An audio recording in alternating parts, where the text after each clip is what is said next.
Big boss Malayalam season 3യുടെ നാളത്തെ എപ്പിസോഡിന്റെ promo പുറത്തു വന്നിരിക്കുകയാണ്. വീക്കിലി ടാസ്കിൽ ഏറ്റവും മോശം പ്രകടനം നടത്തിയ മത്സരാർത്ഥിയായിരിക്കും നാളെ ജയിലിൽ പോകുന്നത്. ആരാണ് പോകുന്നതെന്നറിയാൻ ഈ വീഡിയോ ഫുള്ളായി കാണുക.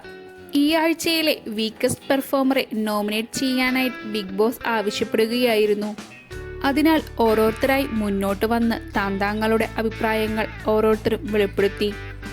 ആദ്യത്തെ അവസരം സജന ഫിറോസ് ദമ്പതികൾക്കായിരുന്നു. അവർ നോമിനേറ്റ് ചെയ്തത് മണിക്കുട്ടനെയായിരുന്നു. പിന്നീട് സന്ധ്യയുടെയും ഋതുവിന്റെയും ഊഴമായിരുന്നു. അവർ വന്ന് തങ്ങളുടെ അഭിപ്രായം അറിയിക്കുകയും ചെയ്തു. അടുത്തതായി വീക്കസ്റ്റ് പെർഫോമർ എന്ന നോമിനേഷൻ കിട്ടിയത് നോബിക്കായിരുന്നു. പിന്നീട് ക്യാപ്റ്റനായ കിടിലൻ ഫിറോസും വീക്കായിരുന്നു എന്ന് മറ്റുള്ളവർ പറയുന്നുണ്ട്.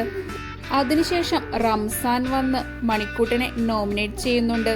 മണിക്കൂട്ടന് ഇപ്പോൾ 2 നോമിനേഷനാണ് ലഭിച്ചിരിക്കുന്നത്. എന്നാൽ 19 പോയിന്റുകൾ മാത്രം ലഭിച്ച ഭാഗ്യലക്ഷ്മി ആരും നോമിനേറ്റ് ചെയ്യുന്നതായി കണ്ടില്ല.